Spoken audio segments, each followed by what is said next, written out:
Hi, welcome to the Gamesplainer. I'm Jeff the Gamesplainer and today I'm gamesplaining Sierra West. So Sierra West is a game that came out near the end of last year. It's a really good little thought-provoking game. It's a 1 to 4 player game that's supposed to take about an hour to play, and look, I can see that working in an hour, but it generally won't. As soon as you've got a player, and I've said this so many times, as soon as you've got a player who has to stop and think, you're going to extend the amount of time that you're playing for. It's just a reality. Deal with it. I think last time I played it took us about 2 hours to get through. This game has a quirky little action mechanism. So what you're doing is you're getting 3 cards and you're choosing which locations to put them in. And so you'll end up with a path, or should I say 2 paths, a dirt path and a grass path, that you'll head along and just do the actions. There are 2 spots on that path that you have to pay to do. The second one you have to pay twice to do. And so you're thinking, what do I need to be able to do these things? In order to be able to do that, I'm going to need to pay, so I need to have some resources to be able to do that. And having that little manipulation is actually a really tricky thing, because the middle one, you'll only get to do one thing off that card, but the things on the sides might be really good. And so you kind of, oh, I need to do that, I don't want to do that.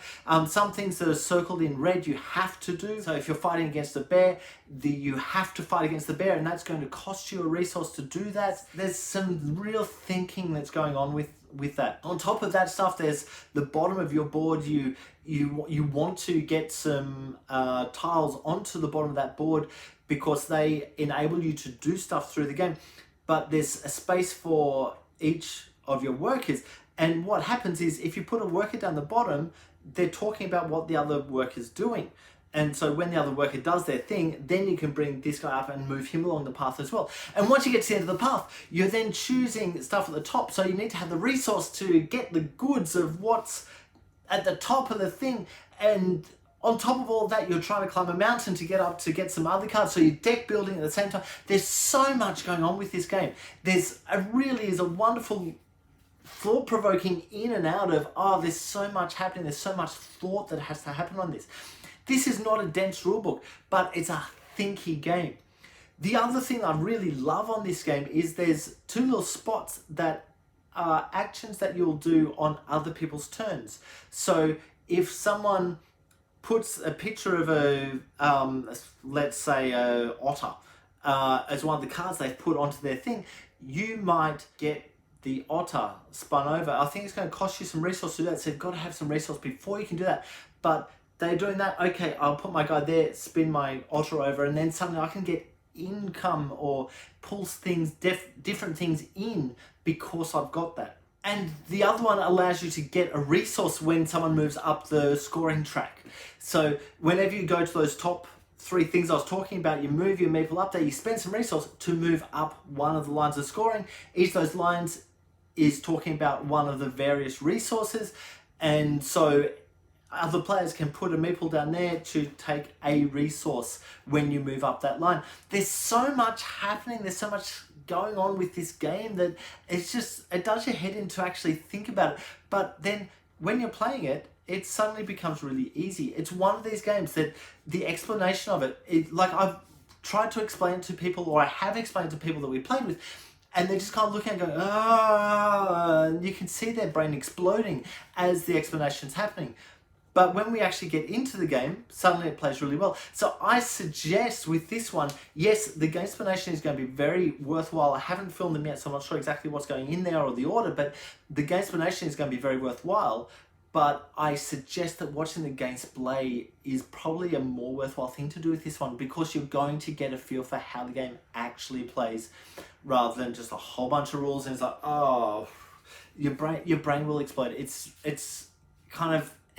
just finicky is probably the best word for it. I really appreciate this game. I think this is a wonderful little game. I want to play it more often. The thing that bugs me with this one, however, is that the game has 4 different versions within the one box. That annoys me a lot. Now, I'm not saying this is the case, but it feels like the designer has not been able to go, this is how to play the game. The designer has probably come forward with a couple of ideas and gone, hey, we could go this way, we could go this way, and then people have gone, why don't we go both ways? I don't like that. I actually really don't like that, because I've gone to my board game shelf and gone, oh, okay, let's play Sierra West. When I put that on the table, I want to be able to go, okay, this is the rules. Let's go. I don't want to have to then go, oh, okay, do we play with this version or this version or this one or this? I don't like that at all in any game. And I haven't played the other versions. I'm going to say it outright. I have not played the other versions. I've just played the one with the apples, which is the one the rule book suggests as the first version you play to get a feel for learning the game.